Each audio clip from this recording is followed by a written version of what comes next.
ایک دن موسیٰ علیہ السلام کھڑے ہو کر اپنی قوم کو خطبہ دے رہے تھے کہ کسی نے سوال کیا، لوگوں میں سب سے زیادہ صاحب علم کون ہے؟ موسیٰ علیہ السلام نے فرمایا، میں ہوں۔ یہ جواب اللہ سبحانہ و تعالیٰ کو پسند نہ آیا کہ علم کو اللہ کے حوالے کیوں نہ کیا، کہ سب سے زیادہ علم والا اللہ سبحانہ و تعالیٰ ہے۔ لہٰذا اللہ سبحانہ و تعالیٰ نے موسیٰ علیہ السلام کی جانب وحی نازل فرمائی، میرے بندوں میں ایک بندہ ہے جو دو دریاؤں کے سنگم پر ہے، وہ زیادہ علم والا ہے۔ موسیٰ علیہ السلام نے کہا، اے پروردگار، میری ان سے ملاقات کیسے ہو؟ حکم ہوا کہ ایک مچھلی زنبیل میں رکھ لو، پھر جہاں تم اس مچھلی کو گم کر دو گے تو وہ بندہ تمہیں وہیں ملے گا۔ تب موسیٰ علیہ السلام چلے اور ساتھ اپنے خادم یوشع بن نون کو لے لیا، اور انہوں نے زنبیل میں مچھلی رکھ لی۔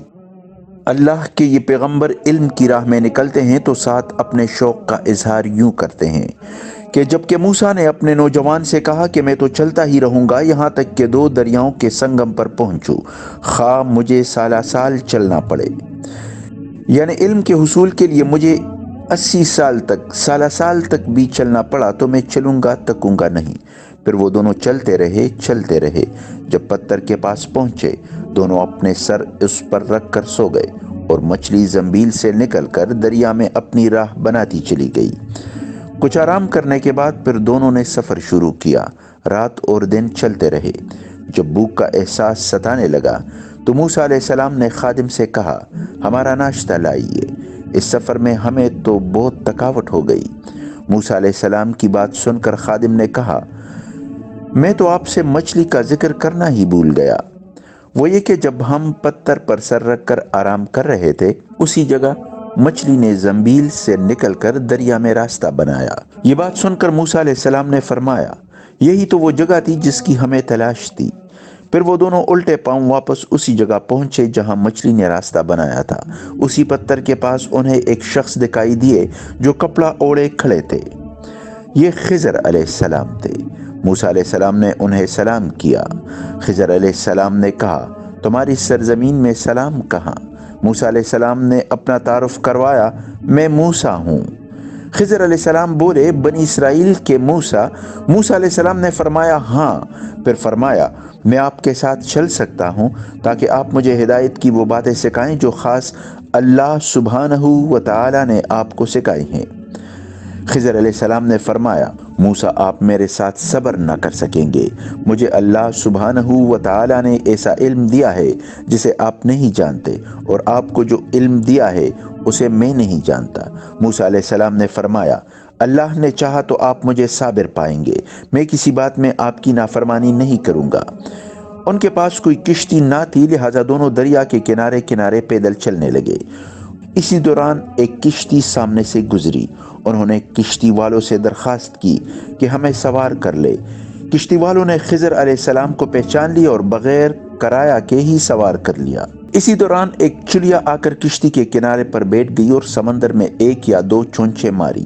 چڑیا کو دیکھ کر خضر علیہ السلام نے علم کے اس سفر کا پہلا درس یوں دیا، اے موسیٰ، میرے اور تمہارے پاس جو علم ہے، اس علم نے اللہ کے علم میں سے اتنا ہی کم کیا ہوگا جتنا اس چڑیا نے اپنی چونچ سے سمندر کے پانی سے کم کیا ہے۔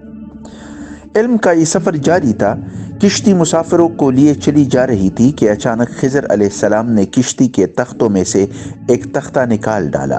یہ دیکھ کر موسیٰ صبر نہ کر سکے اور فوراً کہا، ان لوگوں نے بغیر کرائے کے ہمیں سوار کیا، لیکن آپ نے کشتی کی لکڑی اکھاڑ ڈالی تاکہ یہ لوگ ڈوب جائیں۔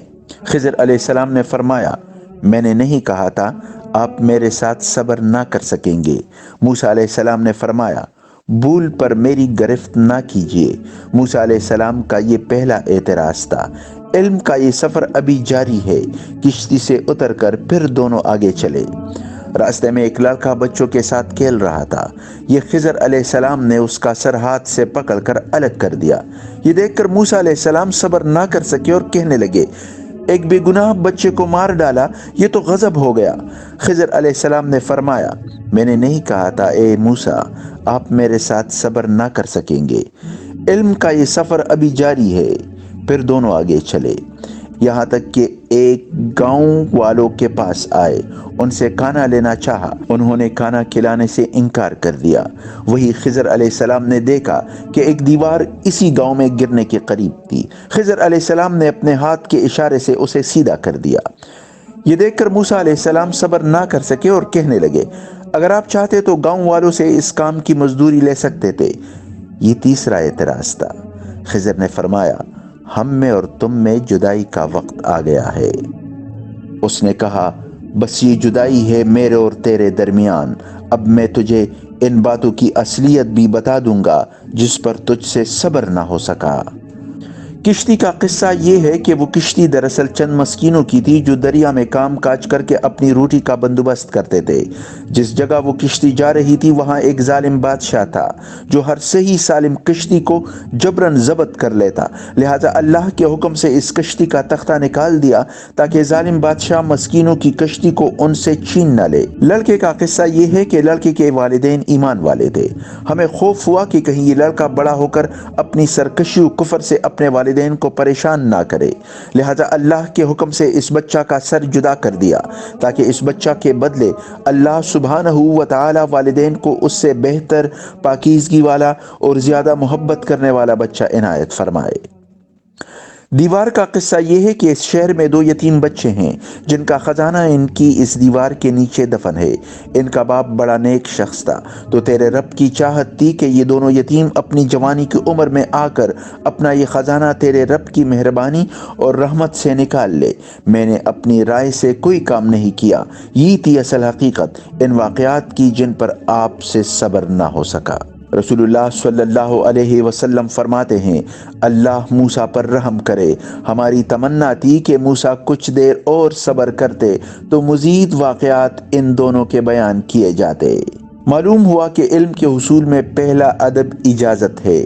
جیسا موسیٰ علیہ السلام نے خضر علیہ السلام سے اجازت چاہی کہ کیا میں آپ کے ساتھ چل سکتا ہوں؟ موسیٰ اور خضر علیہ السلام کی ملاقات کا قصہ قرآن کریم میں سورہ الکہف میں ملتا ہے، لیکن یہ ملاقات کوئی عام ملاقات یا دعوت طعام نہ تھی بلکہ علمی سفر تھا۔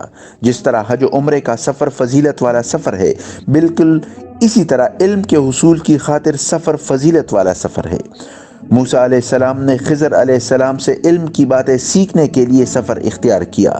پیغمبر درہم و دینار نہیں چھوڑتے بلکہ علم ہی پیغمبر کی میراث ہے۔